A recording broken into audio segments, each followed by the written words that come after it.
On December 1st, 1948, on the peaceful shores of Somerton Beach in Adelaide, Australia, the body of a man was discovered lying in the sand. He was well dressed in a suit and tie, but something was off. No one knew who he was, and there were no signs of injury or struggle. This was the beginning of one of the most baffling mysteries in history, the case of the Somerton Man. The man was found slumped against the seawall, legs outstretched, and head resting on the rocks behind him. His face was peaceful, almost as if he were simply asleep.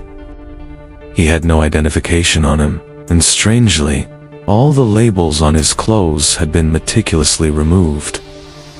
Authorities began their investigation, yet, despite their best efforts, no one came forward to claim him.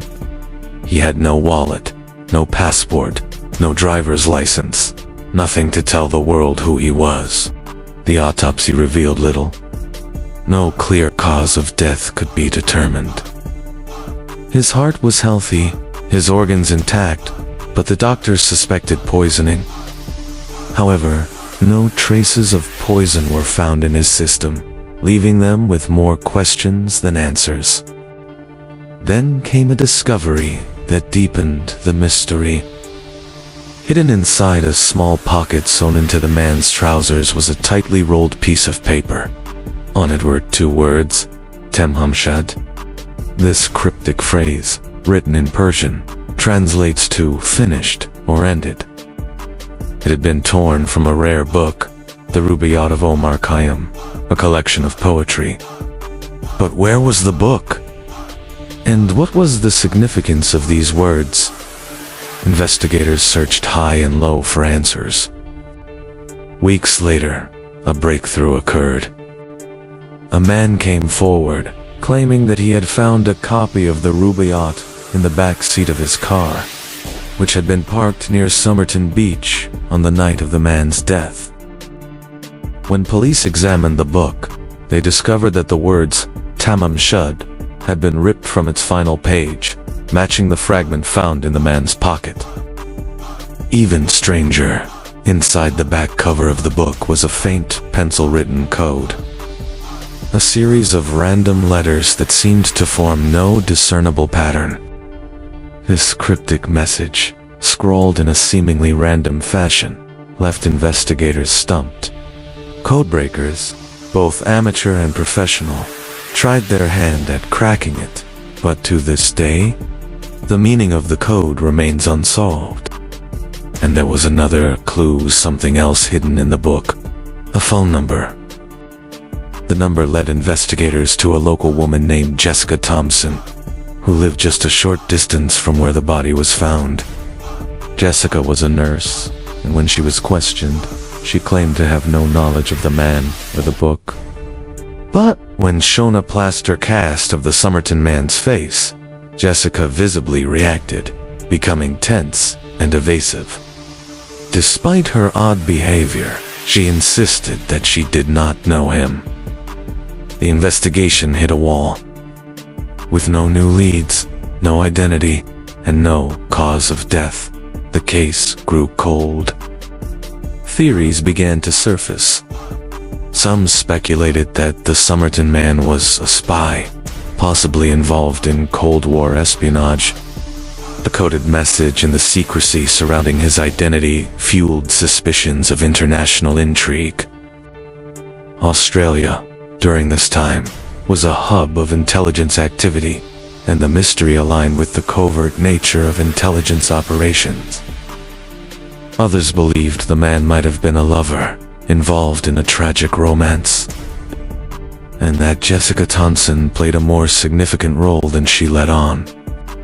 Some speculated that the Somerton Man had been poisoned, his death staged to appear natural.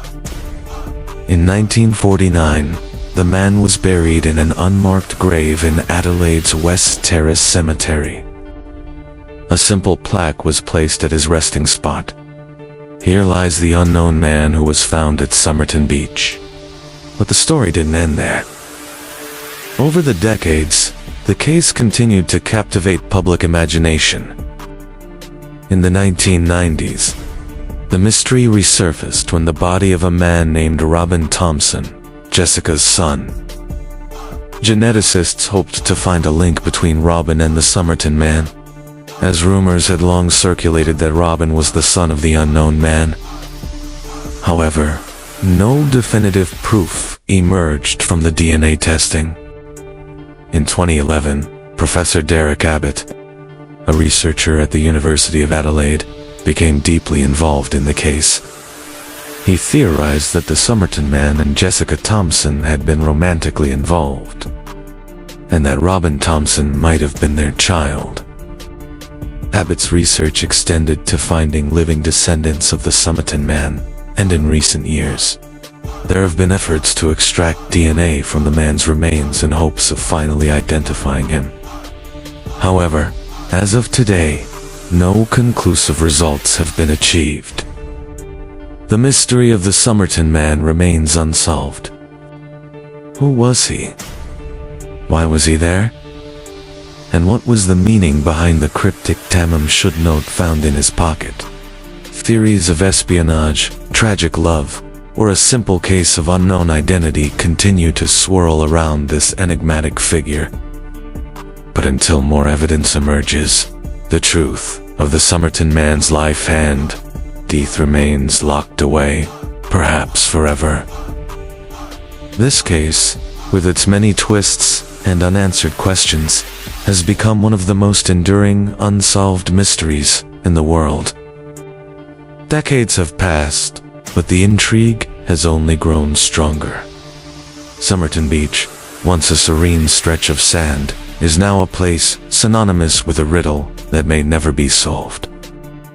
But perhaps that's the allure of the Somerton Man.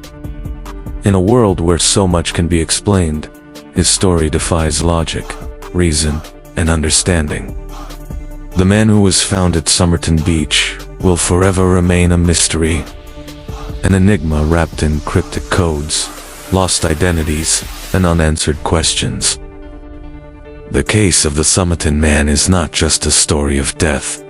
It's a story of secrets, of the unknown, and of the lengths we go to uncover the truth. Yet, in this case, the truth may be something we'll never fully grasp.